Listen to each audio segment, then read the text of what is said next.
नमस्कार फ्रेंड, आप सभी का स्वागत है आपका अपना यूट्यूब चैनल एडुसरिया पे। तो आज हम लोग का टॉपिक है लूसेंट का सामान्य ज्ञान, जो कि हम लोग चैप्टर वाइज देखेंगे। तो सबसे पहला आज हम लोग का टॉपिक है हिस्ट्री, इतिहास। तो इतिहास में हम लोग सबसे पहला टॉपिक देखेंगे प्राचीन भारत, प्राचीन भारतीय इतिहास के स्रोत। यह हमारा विषय सूची है। आज हम लोग का स्टार्ट हो रहा है लूसेंट का हिस्ट्री, इतिहास, प्राचीन भारत। तो चलिए स्टार्ट करते हैं। अगर वीडियो थोड़ा सा ही पसंद आए तो प्लीज़ इस चैनल को एक लाइक करें और अपने दोस्तों के साथ शेयर करें और दिल से इसे सब्सक्राइब करें। तो मिलते हैं आगे। चलिए स्टार्ट करते हैं।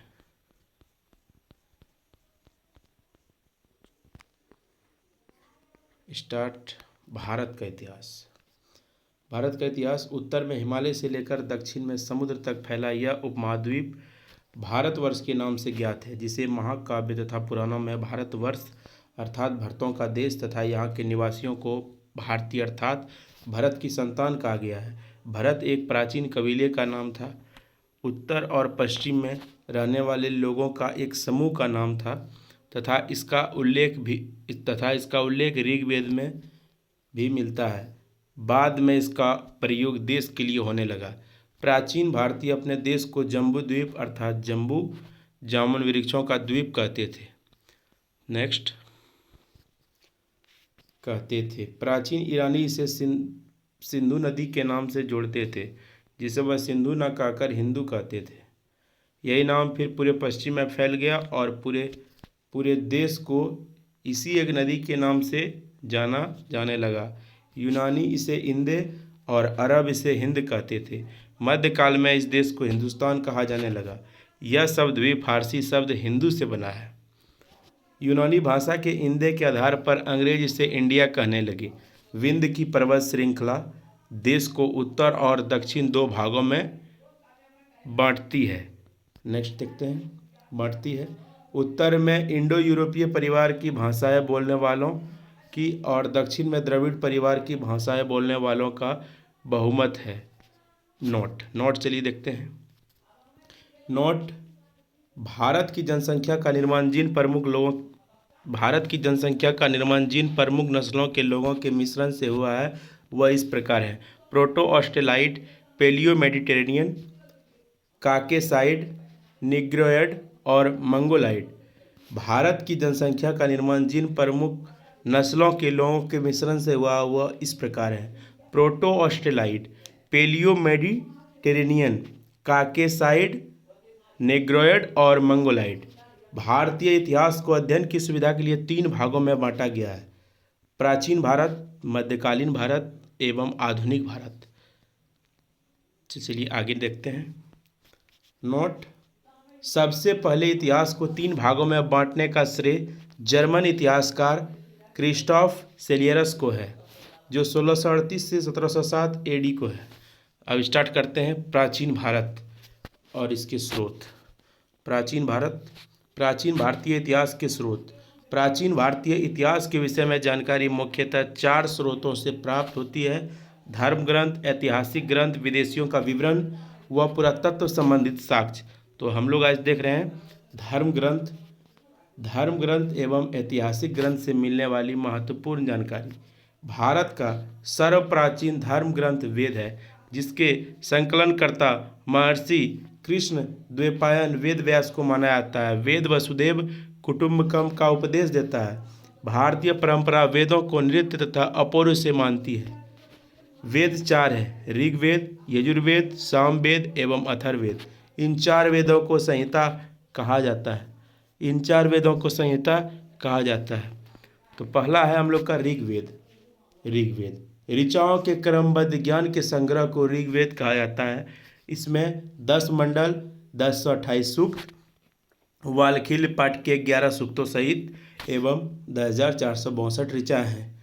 इस वेद के ऋचाओं के पढ़ने वाले ऋषि को होत्री कहते हैं। इस वेद से आर्य की राजनीतिक प्रणाली, इतिहास एवं ईश्वर की महिमा के बारे में जानकारी मिलती है। विश्वामित्र द्वारा रचित ऋग्वेद के 3 मंडल में सूर्य देवता सावित्री को समर्पित प्रसिद्ध गायत्री मंत्र है। इसके 9वें मंडल में देवता सोम का उल्लेख है। इसके 9वें मंडल में देवता सोम का उल्लेख है। इसके 8वें मंडल की हस्तलिखित ऋचाओं को खील कहा जाता है। ऋग्वेद का सबसे बड़ा 10वां मंडल है। इसमें नदी स्तुति सूक्त, नदियों की प्रशंसा, पुरुष सूक्त, वैदिक समाजशास्त्र, नासदीय सूत्र, चलिए देखते हैं, नासदीय सूक्त, ब्रह्मांड के सृजन से संबंधित विभिन्न अनुमान, सूर्य सूक्त, विवाह श्लोक आदि सम्मिलित हैं। चतुष्वर्णीय समाज की कल्पना का आदि स्रोत ऋग्वेद के 10वें मंडल में वर्णित है। पुरुष सूक्त है जिसके अनुसार 4 वर्ण है। तो चलिए देखते हैं कौन कौन सा वर्ण है। सबसे पहला वर्ण है ब्राह्मण, क्षत्रिय, वैश्य तथा शूद्र। आदि पुरुष ब्रह्मा के क्रमशः मुख्य भुजाओं, जंघाओं और चरणों से उत्पन्न हुए। नोट: धर्मसूत्र 4 प्रमुख जातियों की स्थितियों, व्यवसायों, दायित्वों, कर्तव्यों तथा विशेषाधिकारों में स्पष्ट विभेद करता है। धर्मसूत्र 4 प्रमुख जातियों की स्थितियों, व्यवसायों, दायित्वों, कर्तव्यों तथा विशेषाधिकारों में स्पष्ट विभेद करता है। ऋग्वेद के कई परिच्छेदों में प्रयुक्त अधन्य जिसका वध नहीं किया जाता है शब्द का संबंध गाय से है। चलिए नेक्स्ट। ऋग्वेद में ब्रह्म का उल्लेख तो है किंतु आत्मा का नहीं। चलिए नेक्स्ट देखते हैं। ईसा पूर्व एवं ईस्वी। वर्तमान में प्रचलित ग्रेगोरियन कैलेंडर, ईसाई कैलेंडर, जूलियन कैलेंडर ईसाई धर्मगुरु ईसा मसीह के जन्म वर्ष कल्पित पर आधारित है। ईसा मसीह के जन्म के पहले के समय को BC, before the birth of Jesus Christ कहा जाता है। ईसा पूर्व में वर्षों की गिनती उल्टी दिशा में होती है। जैसे महात्मा बुद्ध का जन्म 563 ईसा पूर्व में एवं मृत्यु 483 ईसा पूर्व में हुआ। यानी ईसा मसीह के जन्म के 563 वर्ष पूर्व महात्मा बुद्ध का जन्म एवं 483 वर्ष पूर्व मृत्यु हुई। 483 वर्ष पूर्व मृत्यु हुई। ईसा मसीह के जन्म तिथि से आरंभ हुआ सन ईसवी सन कहलाता है। इसके लिए संक्षिप्त में ई लिखा जाता है। ई को लैटिन भाषा के शब्द एडी में लिखा जाता है। एडी यानी एनो डोमिनी, जिसका शाब्दिक अर्थ होता है in the year of Lord Jesus Christ. Vincent Arthur Smith ने प्राचीन भारत का पहला सुव्यवस्थित इतिहास अर्ली हिस्ट्री ऑफ इंडिया 1904 में तैयार किया। इस पुस्तक के 1/3 भाग में केवल सिकंदर का आक्रमण वर्णित है। इसमें भारत को स्वेच्छाचारी शासन वाला देश कहा गया है, जिसे ब्रिटिश शासन की स्थापना से पहले कभी राजनीतिक एकता का अनुभव नहीं हुआ था। उन्होंने लिखा है, वस्तुतः भारतीय इतिहासकारों का सरोकार शासन के एकमात्र स्वरूप तानाशाही से है। वामनावतार के 3 पगों के आख्यान का प्राचीनतम स्रोत ऋग्वेद है। चलिए नेक्स्ट आगे देखते हैं। वीडियो थोड़ा सा पसंद आए तो प्लीज़ एक लाइक और अपने दोस्तों के साथ शेयर करें और इसे दिल से एक सब्सक्राइब करें। तो हमारा नेक्स्ट है वामन अवतार। वामन अवतार भगवान वामन श्री हरि के पहले ऐसे अवतार थे जो मानव रूप में प्रकट हुए थे। उनके पिता कश्यप ऋषि एवं माता अदिति थी। वे बौने ब्राह्मण के रूप में जन्मे थे। भागवत पुराण के अनुसार वामन अवतार का उद्देश्य भगवान विष्णु द्वारा इंद्र को पुनः स्वर्गलोक पर अधिकार दिलाना था। वामन भगवान को दक्षिण भारत में उपेंद्र के नाम से जाना जाता है। ऋग्वेद में इंद्र के लिए 250 तथा अग्नि के लिए 200 ऋचाओं की रचना की गई है। नेक्स्ट रचना की गई है। नोट: प्राचीन इतिहास के साधन के रूप में वैदिक साहित्य में ऋग्वेद के बाद शतपथ ब्राह्मण का स्थान है। अब हम लोग नेक्स्ट देखते हैं यजुर्वेद। सहस्र पाठ के लिए मंत्रों तथा बलि के समय अनुपालन के नियमों का संकलन यजुर्वेद कहलाता है। इसके पाठ्यकर्ता को अदर्व्यू कहते हैं। फिर से मैं रिपीट करूंगा।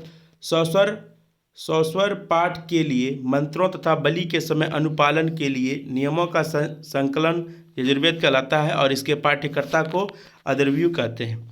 चलिए नेक्स्ट आगे देखते हैं। यजुर्वेद में यज्ञों के नियमों एवं विधि विधानों का संकलन मिलता है। इसमें बलिदान विधि का भी वर्णन है। यह एक ऐसा वेद है जो गद्य एवं पद्य दोनों में है। अब नेक्स्ट देखते हैं सामवेद। सामवेद, साम का शाब्दिक अर्थ होता है गान। इस वेद में मुख्यतः यज्ञों के अवसर पर गाए जाने वाले ऋचाओं मंत्रों का संकलन, इसके पाठ्यकर्ता को उदात्री कहते हैं। इसका संकलन ऋग्वेद पर आधारित है। इसमें 1810 सूक्त हैं जो प्राय ऋग्वेद से लिए गए हैं। इसे भारतीय संगीत का जनक कहा जाता है। यह क्वेश्चन एग्जाम के दृष्टिकोण से बहुत ही इंपॉर्टेंट है कि भारतीय संगीत का जनक किसे कहा जाता है, तो वह है सामवेद। चलिए आगे देखते हैं।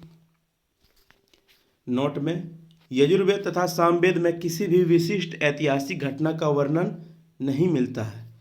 तो हमारा नेक्स्ट है अथर्ववेद। अथर्ववेद अथर्वा ऋषि द्वारा रचित इस वेद में कुल 731 तथा लगभग 6000 पद हैं। इसके कुछ मंत्र ऋग्वेदिक मंत्रों से भी प्राचीनतर हैं। औषधों का उल्लेख सबसे पहले ऋग्वेद में मिलता है। ऐतिहासिक दृष्टि से अथर्ववेद का महत्व इस बात में है कि इसमें सामान्य मनुष्यों के विचारों तथा अंधविश्वासों का विवरण मिलता है। पृथ्वी सूक्त अथर्ववेद का प्रतिनिधित्व सूक्त माना जाता है। इसमें मानव जीवन के सभी पक्षों, गृह निर्माण, कृषि की उन्नति, व्यापारिक मार्गों का गहन, रोग खोज निवारण, समन्वय, विवाह तथा प्रणय गीतों, राजभक्ति, राजा का चुनाव, बहुत से वनस्पतियों एवं औषधियों, साप, वशीकरण, प्रायश्चित, मातृभूमि, महात्म्य आदि का विवरण दिया गया है। कुछ मंत्रों में जादू टोने का भी वर्णन है। अथर्ववेद में परीक्षित को कुरुओं का राजा कहा गया है तथा कुरु देश की समृद्धि का अच्छा चित्रण मिलता है। आगे देखते हैं।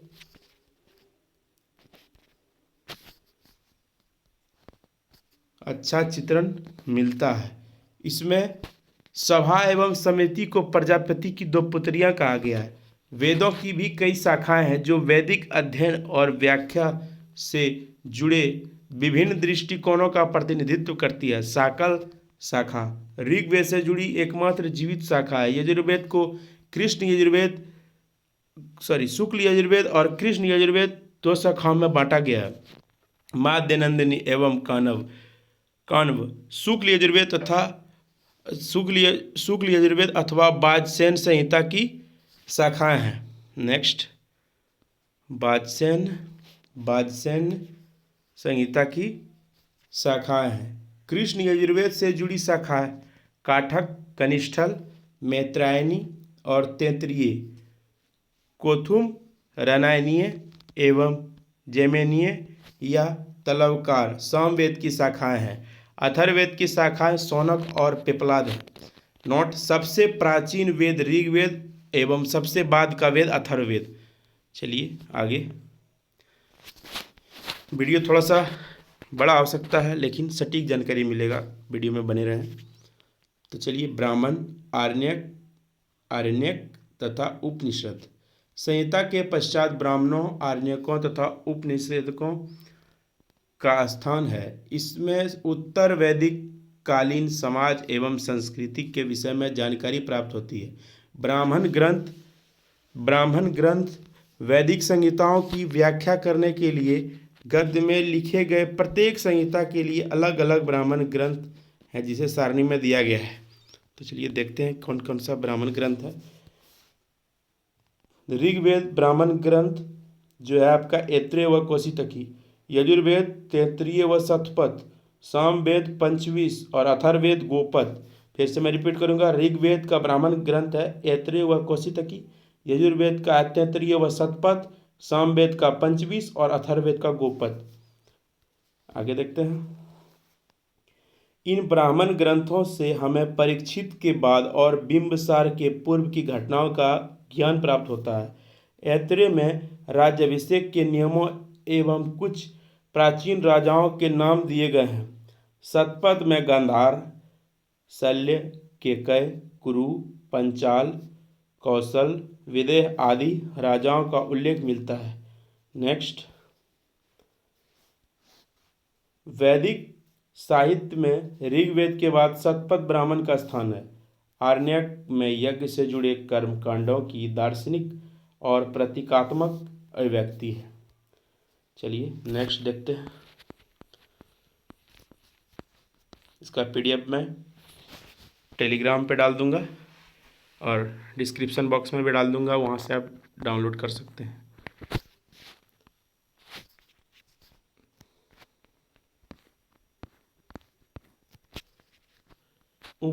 उपनिषेधकों की संख्या 108 है, जिसमें 13 को मूलभूत उपनिषेधकों की श्रेणी में रखा गया है। इसमें यज्ञ से जुड़े दार्शनिक विचार, शरीर, ब्रह्मांड, आत्मा तथा ब्रह्म की व्याख्या की गई है। स्त्री की सर्वाधिक गिरी हुई स्थिति मैत्रेयनी संहिता से प्राप्त होती है, जिसमें जुआ व शराब की भांति स्त्री को पुरुष का तीसरा मुख्य दोष बताया गया है। शतपथ ब्राह्मण में स्त्री को पुरुष की अर्धांगिनी कहा गया है। जवालोपनिषद में चारों आश्रमों का उल्लेख मिलता है। चलिए नेक्स्ट। स्मृति ग्रंथों में सबसे प्राचीन एवं प्रामाणिक मनुस्मृति मानी जाती है। यह शुंग काल का मानक ग्रंथ है। नारद स्मृति गुप्त युग के विषय में जानकारी प्रदान करता है। वेदांग एवं सूत्र, वेदों को भली भांति समझने के लिए 6 वेदांगों की रचना हुई। यह है शिक्षा, शुद्ध उच्चारण शास्त्र, कल्प, कर्म कांडीय विधि, निरुक्त शब्दों की व्युत्पत्ति का शास्त्र, व्याकरण, छंद व ज्योतिष। चलिए नेक्स्ट। वैदिक साहित्य को अक्षुण्ण बनाए रखने के लिए सूत्र साहित्य का प्रणयन किया गया। स्रोत, गृह तथा धर्म सूत्रों के अध्ययन से हमें यज्ञ विधि विधानों, कर्म कांडों तथा राजनीतिक विधि एवं व्यवहार से संबंधित महत्वपूर्ण बातें ज्ञात करते हैं। प्रमुख सूत्रकारों में गौतम, बोधायन, आपस्तंभ, वशिष्ठ आदि के नाम विशेष रूप से उल्लेखनीय हैं। सूत्रों में गौतम धर्म सूत्र सबसे प्राचीन माना गया है। नेक्स्ट। इसके बाद है पुराण। भारतीय ऐतिहासिक कथाओं का सबसे अच्छा क्रमबद्ध विवरण पुराणों में मिलता है। इसके रचिता लोमहर्ष अथवा इनके पुत्र उग्रश्रवा माने जाते हैं। इनकी संख्या 18 है, जिसमें से केवल 5 मत्स्य, वायु, विष्णु, ब्राह्मण एवं भागवत में ही राजाओं की वंशावली पाई जाती है। विष्णु पुराण तो हम लोग देख लेते हैं, पुराण और संबंधित वंश। विष्णु पुराण मौर्य वंश, मत्स्य पुराण आंध्र सातवाहन वंश और वायु पुराण गुप्त वंश। फिर से मैं रिपीट करूंगा, विष्णु पुराण मौर्य वंश, विष्णु पुराण मौर्य वंश, मत्स्य पुराण आंध्र सातवाहन वंश, वायु पुराण गुप्त वंश। नेक्स्ट।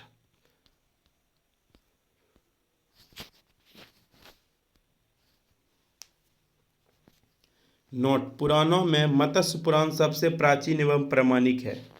अधिकतर पुराण सरल संस्कृत श्लोक में लिखे गए हैं। स्त्रियां तथा शूद्र जिन्हें वेद पढ़ने की अनुमति नहीं थी, वे भी पुराण सुन सकते थे। पुराणों का पाठ पुजारी मंदिरों में किया करते थे। सामाजिक एवं सांस्कृतिक दृष्टि से अग्नि पुराण का काफ़ी महत्व है, जिसमें राजतंत्र के साथ साथ कृषि संबंधित विवरण भी दिया गया है। चलिए आगे देखते हैं। नोट। उपनिषेधकों की रचना पुराणों से पहले हुई है। बौद्ध, जैन एवं अन्य साहित्य। जातक में बुद्ध के पूर्व जन्म की कहानी वर्णित है। हीनयान का प्रमुख ग्रंथ कथावस्तु है। हीनयान का प्रमुख ग्रंथ कथावस्तु है, जिसमें महात्मा बुद्ध का जीवन चरित्र अनेक कथानकों के साथ वर्णित है। जैन साहित्य को आगम कहा जाता है। जैन धर्म का प्रारंभिक इतिहास कल्प सूत्र से ज्ञात होता है। जैन ग्रंथ भगवती सूत्र में महावीर के जीवन, कृत्यों तथा अन्य समकालिकों के साथ उनके संबंधों का विवरण मिलता है। अर्थशास्त्र के लेखक चाणक्य को हम लोग कौटिल्य बोलते हैं या विष्णुगुप्त। यह 15 अधिकरणों एवं 180 प्रकरणों में विभाजित है। इससे मौर्यकालीन इतिहास की जानकारी प्राप्त होती है। अनुवाद श्याम शास्त्री। संस्कृत साहित्य में ऐतिहासिक घटनाओं को क्रमबद्ध लिखने का सर्वप्रथम प्रयास कल्हण के द्वारा किया गया है। कल्हण द्वारा रचित पुस्तक राजत रंगनी राजाओं की नदी है। इस ग्रंथ में 8 सर्ग हैं जिसे तरंगों की संज्ञा दी गई है। इसमें प्रारंभ से लेकर 12वीं सदी तक के कश्मीर के शासकों का वर्णन है। चलिए नेक्स्ट।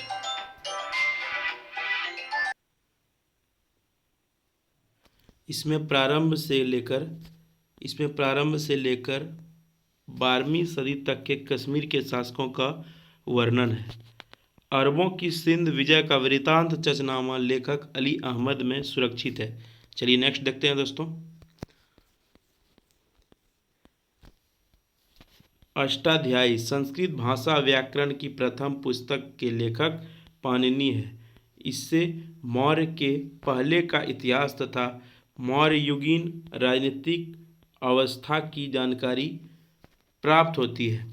नोट: अष्टाध्यायी में पहली बार लिपि शब्द का प्रयोग हुआ। कात्यायन की गार्गी संहिता एक ज्योतिष ग्रंथ है, फिर भी इसमें भारत पर होने वाले यवन आक्रमण का उल्लेख मिलता है। पतंजलि पुष्पमित्र शुंग के पुरोहित थे। इनके महाभाष्य से शुंगों के इतिहास का पता चलता है। चलिए नेक्स्ट।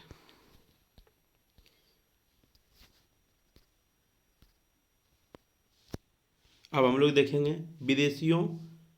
विदेशी यात्रियों से मिलने वाली प्रमुख जानकारी। सबसे पहला है यूनानी रोमन लेखक टेसियस। यह ईरान का राज्य वैद्य था। भारत के संबंध में इसका विवरण आश्चर्यजनक कहानियों से परिपूर्ण होने के कारण अविश्वसनीय है। हेरोडोटस, इसे इतिहास का पिता कहा जाता है। इतिहास का पिता हेरोडोटस है। इसने अपनी पुस्तक हिस्टोरिका में 5वीं शताब्दी ईसा पूर्व के भारत फारस ईरान के संबंध का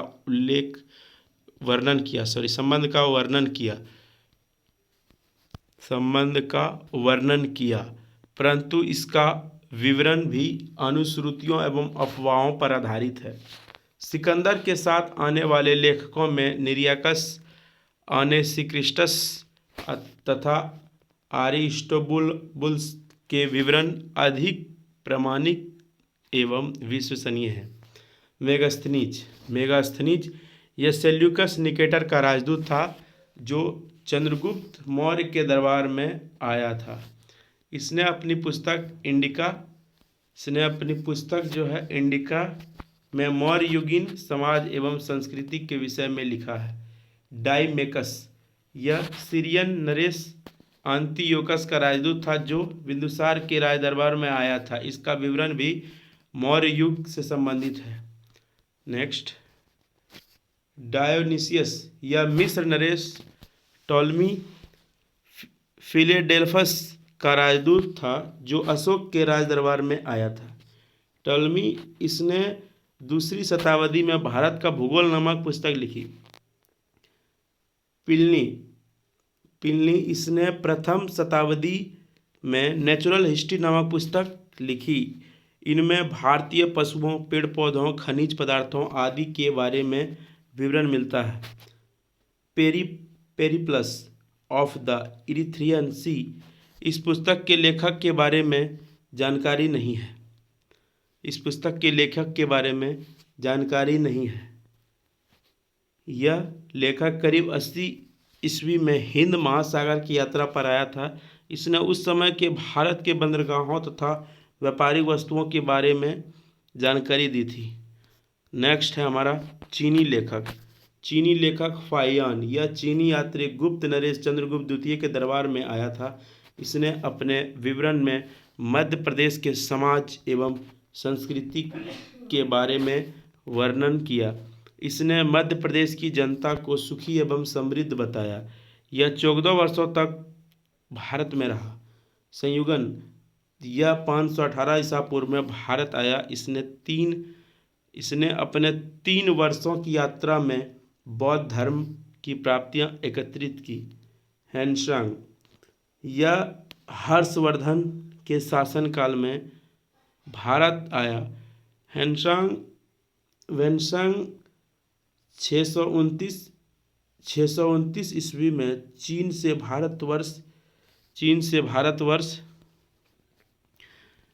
भारतवर्ष के लिए प्रस्थान किया और लगभग 1 वर्ष की यात्रा के बाद सर्वप्रथम वह भारतीय राज्य कपिसा पहुंचा। भारत में 15 वर्षों तक ठहरकर 645 ईस्वी में चीन लौट गया। वह बिहार में नालंदा जिला स्थित नालंदा विश्वविद्यालय में अध्ययन करने तथा भारत से बौद्ध ग्रंथों को एकत्र कर ले जाने के लिए आया था। इसका भ्रमण वृत्तांत सीयूकी नाम से प्रसिद्ध है, जिसमें 138 देशों का विवरण मिलता है। इसने हर्षकालीन समाज, धर्म तथा राजनीति के बारे में वर्णन किया है।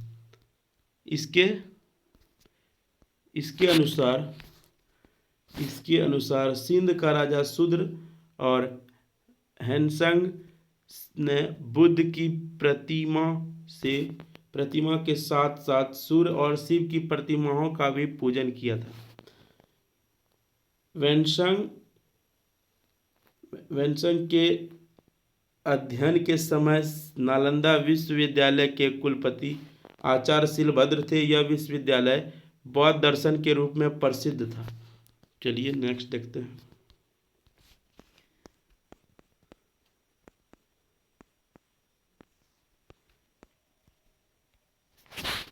इति संघ, यह 7वीं शताब्दी के अंत में भारत आया। 7वीं शताब्दी के अंत में भारत आया। इसने अपने विवरण में नालंदा विश्वविद्यालय, विक्रमशिला विश्वविद्यालय तथा अपने समय के भारत का वर्णन किया। अरबी लेखक अल-बरूनी यह महमूद गजनवी के साथ भारत आया। अल-बरूनी ख्वारिज़्म या खीव आधुनिक तुर्कमेनिस्तान का रहने वाला था। अरबी में लिखी गई उसकी कृति किताब उल हिंद या तहकीक-ए-हिंद भारत की खोज आज भी इतिहासकारों के लिए एक महत्वपूर्ण स्रोत है। यह एक विस्तृत ग्रंथ है जो धर्म और दर्शन, त्योहारों, खगोल विज्ञान, कीमिया, रीति रिवाजों तथा प्रथाओं, सामाजिक जीवन, भार तौल तथा मापन विधियों, मूर्तिकला, कानून, मापतंत्र, विज्ञान आदि विषयों के आधार पर 80 अध्यायों में विभाजित है। इसमें राजपूत कालीन समाज, धर्म, रीति रिवाज, राजनीतिक आदि पर सुंदर प्रकाश डाला गया है।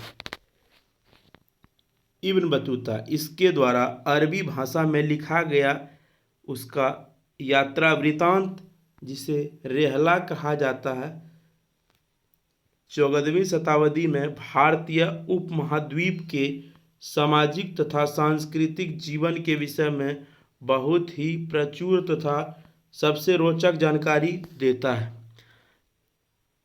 1333 ईस्वी में दिल्ली पहुंचने पर इसकी विद्वता से प्रभावित होकर सुल्तान मोहम्मद बिन तुगलक ने उसे दिल्ली का काजी या न्यायाधीश नियुक्त किया। नेक्स्ट देखते हैं अन्य लेखक में है आपका तारानाथ। अन्य लेखक तारानाथ यह एक तिब्बती लेखक था। इसने कंग्यूर तथा तंग्यूर नामक ग्रंथ की रचना की। इनसे भारतीय इतिहास के बारे में जानकारी मिलती है। मार्को पोलो यह 13वीं शताब्दी के अंत में पांड्य देश की यात्रा पर आया था।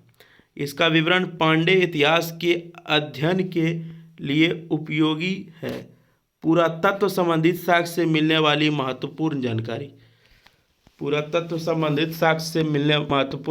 तो चलिए स्टार्ट करते हैं। भारतीय पुरातत्व शास्त्र का पितामह सर अलेक्जेंडर कनिंघम को कहा जाता है। Sir Alexander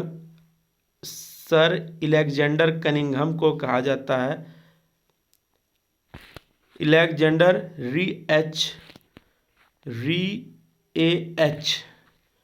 Rea, Longhurst, Robert Sewell, James Burgess, Walter Elliot.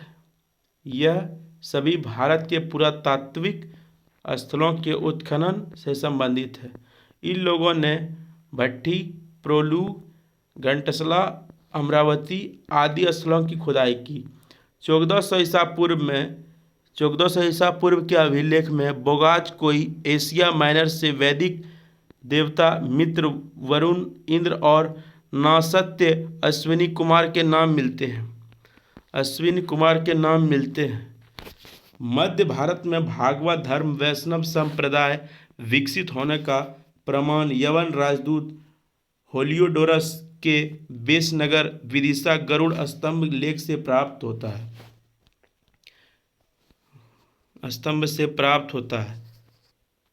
सर्वप्रथम भारतवर्ष का जिक्र हाथी गुम्फा अभिलेख में है।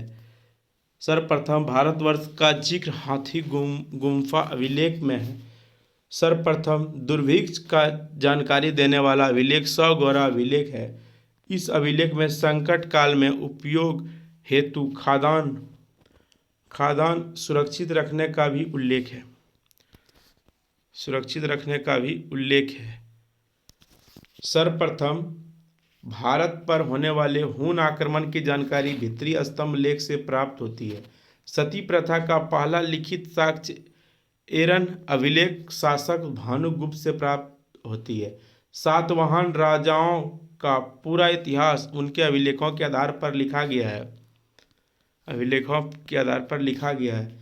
रेशम बुनकर की श्रेणी की जानकारी मंदसौर अभिलेख से प्राप्त होती है। कश्मीरी नवपाषाणिक पुरास्थल बुरझौम से गर्तवावास गड्ढा घर का साक्ष्य मिला है। इसमें उतरने के लिए सीढ़ियां होती थी। यहाँ मनुष्य के साथ उनके पालतू कुत्ते को भी दफनाने की प्रथा प्रचलित थी। नोट: पूरा स्थल उस स्थान को कहते हैं जहाँ औजार, बर्तन और इमारतों जैसी वस्तुओं के अवशेष मिलते हैं। चलिए नेक्स्ट देखते हैं।